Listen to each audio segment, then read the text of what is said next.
Welcome back to the War Room, where for this episode we're not so much focusing on a single battle but a theory, strategic bombing, as carried out by RAF Bomber Command in World War II.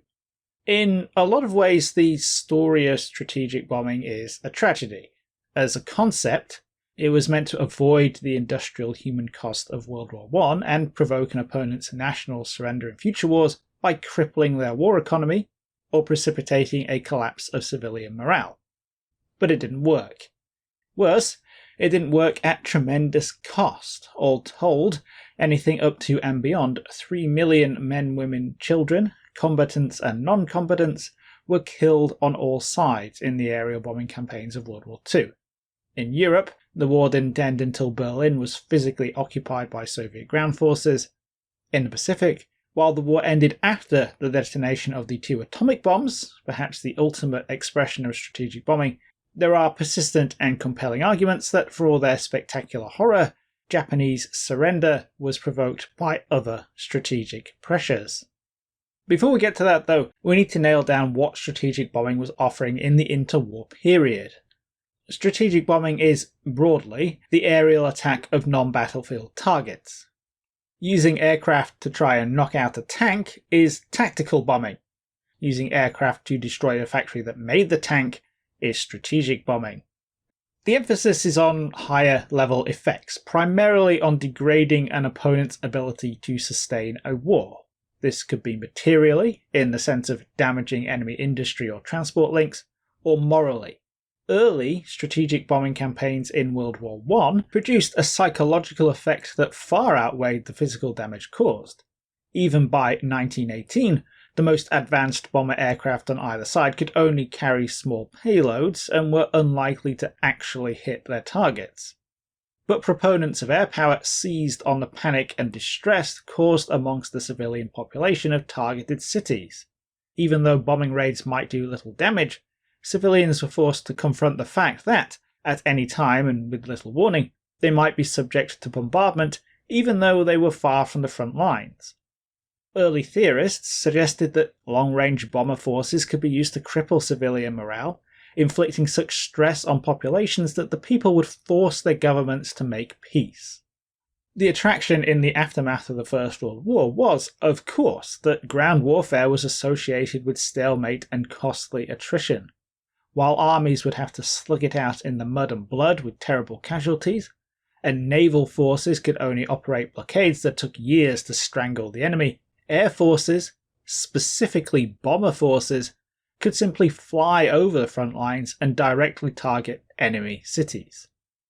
Interception by fighter aircraft was, at the time, technically difficult and considered unlikely, especially against bombers with defensive weaponry.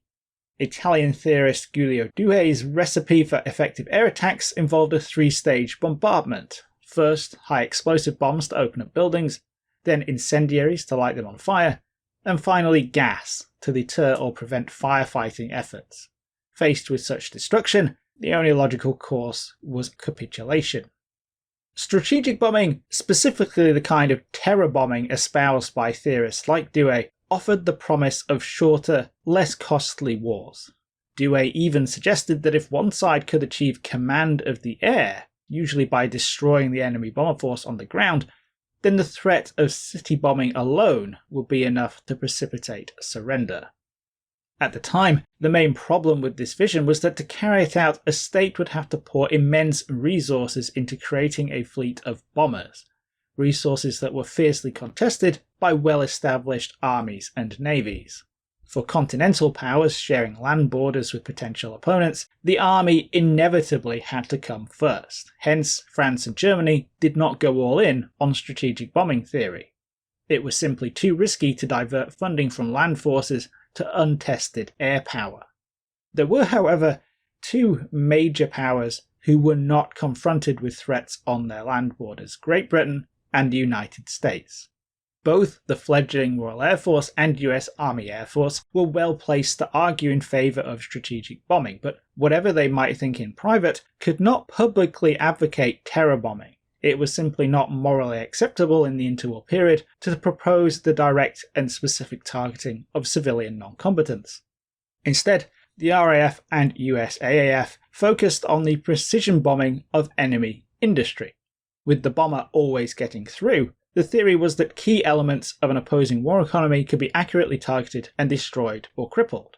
Instead of enemy states being forced to surrender by the demands of a terrified populace, they would be forced to surrender because they lacked the physical means to prosecute a war. Theories focused in on bottleneck industries that fed or supported others, such as power generation and oil refining, in order to minimize the number of targets needed to cripple the enemy economy. This went hand in hand with precision. Accurate bombing was not just morally preferable, but as many of these targets were relatively small, it was a critical factor in effectiveness. When World War II began in Europe, the immediate urban annihilation anticipated by interwar theorists failed to materialize. German bombers did not immediately attempt to flatten London or Paris. British and French bombers did not reduce Berlin to ruins. Facing the much larger bomber force of the Luftwaffe, there were serious concerns in Britain that attacks on non-military targets, or attacks that produced civilian casualties, would give Germany the excuse to wage an all-out war against cities. So RAF Bomber Command largely confined itself to dropping propaganda leaflets and striking German naval targets with limited potential for collateral damage. These early raids rapidly demonstrated that technical developments in the 1930s had knocked out the two theoretical pillars on which strategic bombing rested. The bomber did not always get through. With the advent of radar and high-performance monoplane fighters, especially as components of an integrated air defense network, bombers could not fly to their targets with impunity. Interception, written off in earlier days due to the performance disparity between fighters and bombers, was now a firm reality. Second, when intercepted, it was found that formations of bombers could not effectively defend themselves. Certainly in the early stages of the war, British bombers like the Bristol Blenheim were too lightly armed to seriously threaten German fighters, and not capable of defending themselves from all angles. While formation flying in theory rectified this and allowed for mutual support between aircraft, in practice formations could be easily disrupted by flak, rendered too weak to provide effective defense if aircraft fell out due to technical problems, and generally provided steady, non-evasive targets for enemy interceptors. The result was staggering attrition rates in Bomber Command. In the Battle of the Heligoland Bight, 24 Wellingtons took off to attack German naval targets at Wilhelmshaven. 2 aircraft were forced to turn back with engine trouble. Restrictive rules of engagement resulted in only 5 bombs being dropped to negligible effect, and the bombers were attacked by 44 fighters on the return journey. 12 of the remaining 22 Wellingtons were shot down. It very quickly became apparent that daylight operations were untenable, and after the Luftwaffe bombed Rotterdam in May 1940, Bomber Command renounced its commitment to minimizing civilian casualties and began to engage in night raids against industrial targets. Here, a second problem quickly became apparent. Darkness, weather, and blacked out cities, combined with limited navigation aids and poor bomb sites, meant that bomber crews rarely found their targets, never mind hit them with anything approaching the necessary accuracy. The Butt Report, published in August 1941, analysed target photographs and reports to reveal that of the 2/3 of Bomber Command aircraft that actually claimed to have attacked their targets, only 1/3 dropped their bombs within 5 miles of them. The German war economy, still operating with considerable slack and not yet ramped up for total war, was not only barely affected, but the Germans were frequently not even aware which targets the RAF was trying to strike. In short, at the start of the war, Bomber Command could neither survive in daylight nor effectively strike targets at night. The solution was to find bigger, more easily recognisable targets. This was enabled to a great extent by the Luftwaffe. After some German bombers accidentally bombed London during the Battle of Britain, the RAF responded by striking Berlin, and Hitler's response was to switch to the terror bombing of Britain that became known as the Blitz. Whether the resulting bombing campaigns by either side were the result of the gloves coming off in a descent to total war, or of the mask finally slipping from strategic bombing theory that had always been founded on indiscriminate bombardment for psychological effect, 2 great ironies stand out. The first is that Bomber Command had effectively already been engaged in a low-intensity, indiscriminate bombardment of Germany for months because it couldn't hit anything.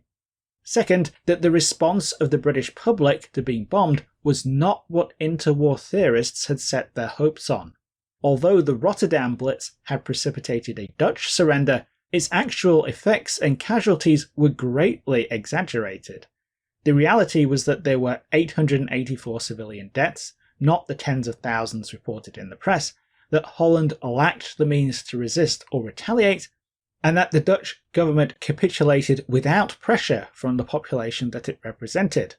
The Blitz lasted over 8 months, killed up to 43,000 civilians, and destroyed or damaged 2 million homes, but it did not encourage the British people to rise up and force the government to end the war.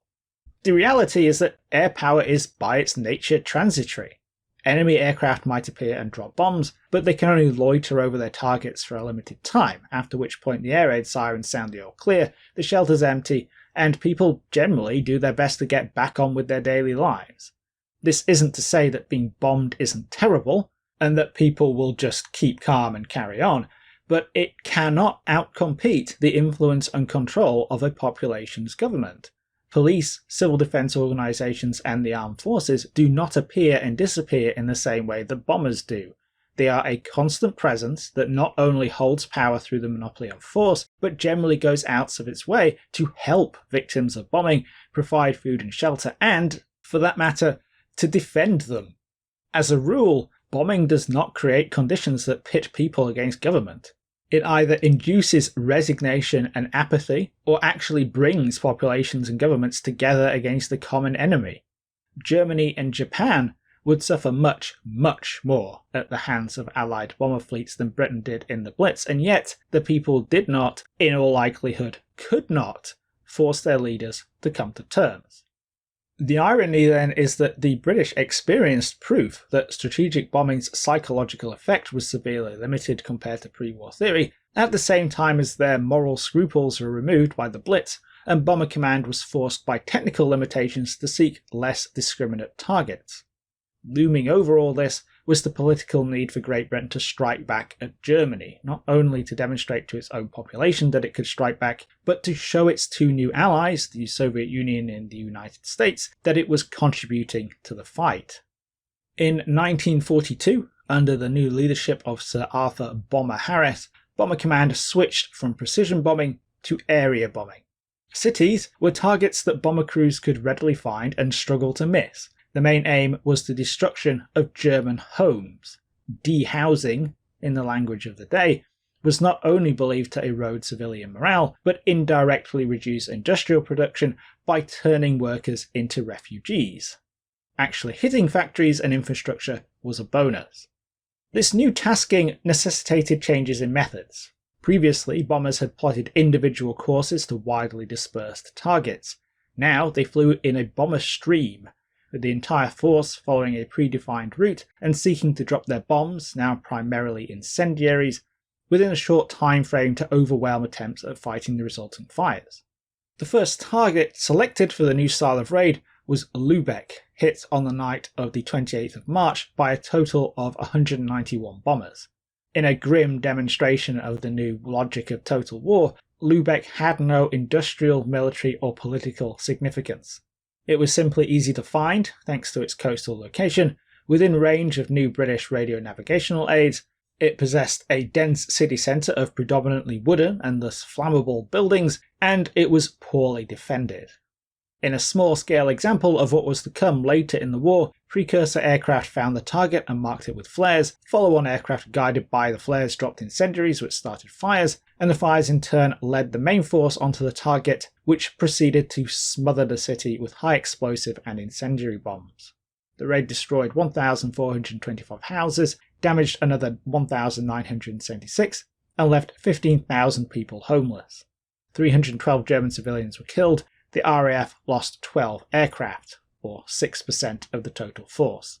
The raid produced more visible and dramatic results than previous dispersed efforts, and confirmed the pattern future large-scale raids would take. Less well understood by Bomber Command was the way it also set the pattern of limited long-term effects.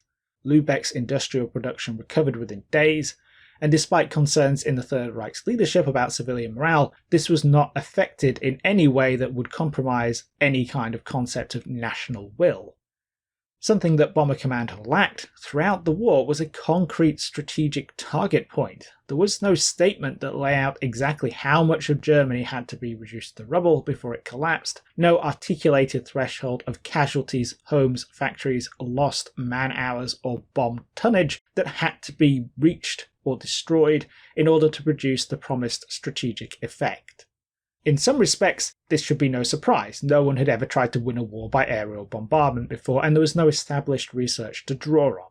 But at the same time, the promise of victory was a component of the RAF's legitimacy as an independent service.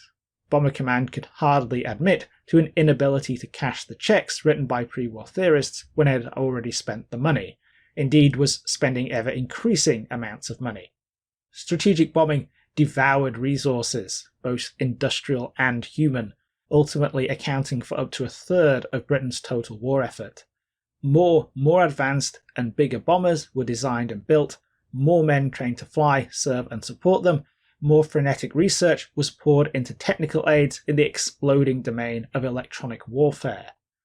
The sunk cost ramped up and up on the assertion that, at some undefined point, strategic bombing would deliver.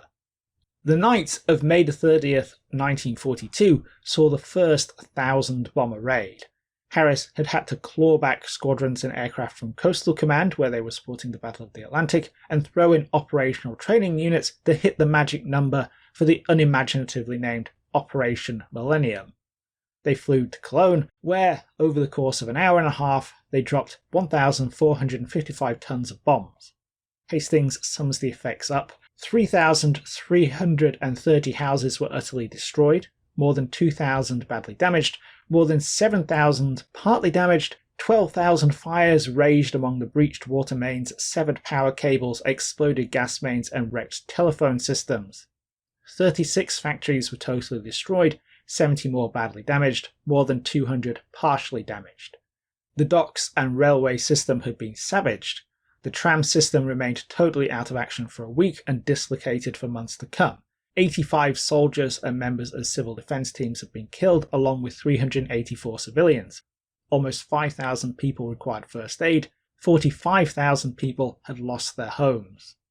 All this at the cost of 3.8% losses, 43 aircraft. While Bomber Command's losses would fluctuate throughout the war, in no small part due to the ever-evolving dynamic with German air defences, the scale of devastation inflicted on German cities persistently increased. Between the 24th of July and the 3rd of August 1943, Bomber Command turned its attention to Hamburg. The characteristically unsubtly named Operation Gomorrah represented a persistent attempt to deal maximum damage in concert with the US 8th Air Force, which bombed during the day. Persistent attacks were rare, as hitting the same target night after night gave the German defence time to react, repositioning anti-aircraft batteries, firefighters and night fighters, but this time Bomber Command had a trick up its sleeve. This was the first operational use of window, now better known as chaff, thousands of strips of aluminium foil dumped out of aircraft that concealed the oncoming bomber stream from German radar. Dedicated Pathfinder aircraft who found the city using downward-looking H2S radar sets dropped target indicator flares that guided in the main force, which dropped 2,284 tons of high explosives and incendiaries from 728 aircraft on the first night. By the end of the operation, this had risen to 8,650 tons, with the increasing damage steadily degrading the effectiveness of civil defence teams. On the worst night, that of the 27th and 28th of July, a combination of factors led the concentrated fires of an accurate 787 bomber raid to develop into a firestorm. This is a self-sustaining inferno. The Hamburg firestorm reached over 800 degrees C and sucked air in to feed itself with such force that 150 miles an hour winds were recorded, and people taking cover in shelters and cellars were killed by carbon monoxide poisoning. In total, Operation Gomorrah resulted in the deaths of up to 40,000 people. The true number will never be known, simply because in some areas the high temperatures left no remains to identify. Over 1 million people fled the city in fear of further attacks, 250,000 homes were destroyed, and Hamburg never fully recovered its pre-raid industrial production before the end of the war. Psychologically, the Battle of Hamburg came the closest any individual raid ever did to bringing about a crisis. Albert Speer, the armaments minister, believed that a few more raids with similar effect would cripple the German war economy. But those raids never happened. Such large bomber concentrations and such high operational tempo could only be maintained for short periods of time, and German air defense rapidly compensated for the ability of Bomber Command to jam its radars, removing the tactical enabler that had permitted the repeated raids of Operation Gomorrah to take place without prohibitive losses. This did not stop the RAF from taking off several nights a week with the intent of incinerating as large a percentage of urban Germany as possible, but the level of destruction inflicted on Hamburg represented a spike in effectiveness rather than a permanent step up in capability. Despite this, by the middle of 1943, strategic bombing was starting to have serious strategic effects on Germany, just not the prophesized war-winning effects concocted in the 20s and 30s. First, the threat of Bomber Command's raids forced Germany to plough significant resources into its air defense network at the expense of its ground forces.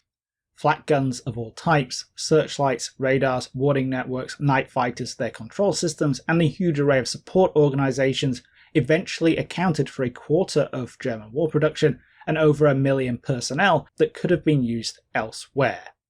So in a sense, strategic bombing did have a major effect on the German war economy, just not the effect that had been anticipated. It diverted rather than destroyed. Second, the Americans, stubbornly engaged in daylight attempts at precision bombing, crippled the Luftwaffe.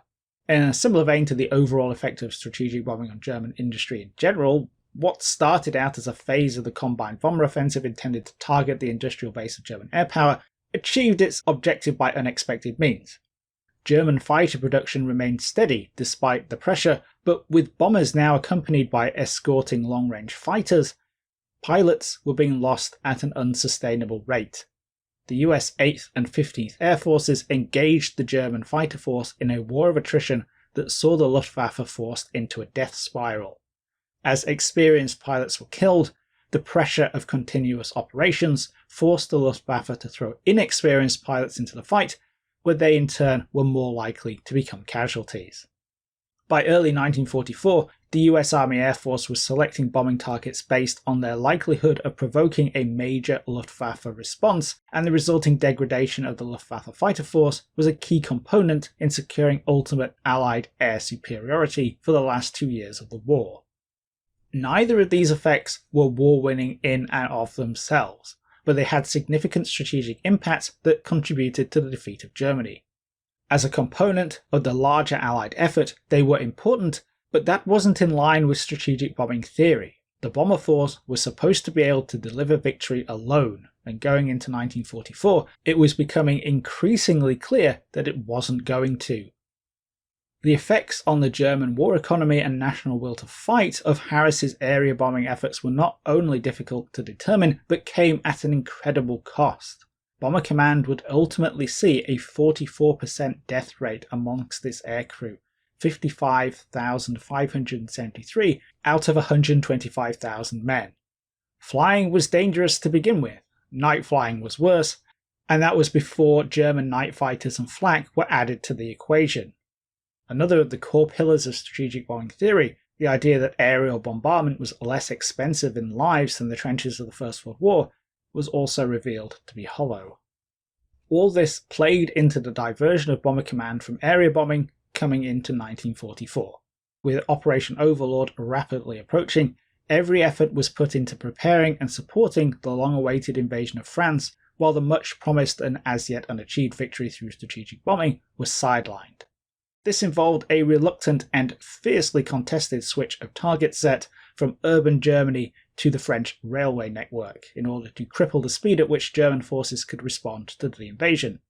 Harris was adamant that this would not only result in an easing of the vital pressure he was applying to Germany, but that it would be ineffective. Bomber Command was not capable of the level of precision bombing required to hit rail marshalling yards, especially if collateral damage to surrounding French urban areas was necessary. He was wrong. Bomber Command had come a long way from the early war attempts at precision bombing, and when forced by direct order to engage in some experimental raids, produced a series of unexpected successes. There had been early signs that Bomber Command was now capable of more precise missions, not least the Dam Busters raids in May 43, but these effects had been confined to small specialist units. From March 1944, however, as attention focused increasingly on targets in France, it was clear that Bomber Command had more options than carpet-bombing city districts. The success of D-Day and the subsequent German retreat across France also took vast chunks out of the German air defence network. Denied airfields and radar observer and flak installations west of the Rhine, and having decisively lost the aerial battle of attrition with the Americans, the Luftwaffe was hamstrung in its ability to confront Bomber Command. By the start of 1945 then, the conditions Bomber Command found itself in 5 years earlier had been reversed. Aircraft could not only now find and bomb targets accurately, but the threat from the Luftwaffe had diminished to the point that daylight operations were entirely possible, and even less costly than those at night. The scale of those operations had increased as well, with enough aircraft and crews to embark upon 1,000 bomber raids every night. But while the USAAF turned its sights to German oil production with great effect, Harris remained committed to area bombing. He finally had the means and, now that commitments to support ground operations were relaxed, the freedom to set about reducing Germany to ruins. The only thing he lacked was time. With Allied armies advancing into Germany after a pause at the tail end of 1944, the window for Bomber Command to demonstrate that it was a war-winning instrument was rapidly closing. Even now, with the best conditions, strategic bombing failed to deliver any kind of independent victory. No matter how many cities Bomber Command annihilated, no matter how many civilians it killed, wounded, or made refugees, German national morale never cracked. It certainly suffered immense strain, but raids were fundamentally temporary, and government control would persist until the arrival of Allied or Soviet ground troops. German industry, on the other hand, was severely impacted and close to collapse, but it's impossible to extricate the effects of bombing from the wider strategic context of the last gasps of war. What use was bombing factories with no supply of raw materials? How could bombing decrease industrial man-hours more than the call-up of workers for the last-ditch defense of the Reich? Even the US Army Air Force's highly successful, more targeted campaign against German oil facilities did not result in total collapse. If nothing else, European weather degraded the accuracy of raids, forced gaps in continuous operations, and made aerial battle damage assessment difficult. While this at least translated into concrete, measurable, and important contributions to the Allied war effort by strangling the Wehrmacht's fuel supplies, Bomber Command's focus on urban destruction could not link means and ends. 593,000 German civilians were killed in pursuit of a theory of victory that didn't work. Berlin is a case in point. It received the highest tonnage of bombs dropped by Bomber Command throughout the war, a total of 49,400 tons, or, to put it in the language of the nuclear age, almost 50 kilotons. But Germany didn't surrender until Berlin was stormed by the Soviets in May 1945. The Second World War demonstrated that strategic bombing could not deliver victory alone. Area bombing did not shock or stun populations into submission, and precision bombing of industrial bottlenecks did not immediately cripple economies. As a component of a larger-reaching cohesive strategy, aerial bombardment had much to offer, but that wasn't what had been promised in the interwar period. That said, the capacity of Bomber Command to inflict damage, whether through area or precision bombing, vastly increased over the course of the war.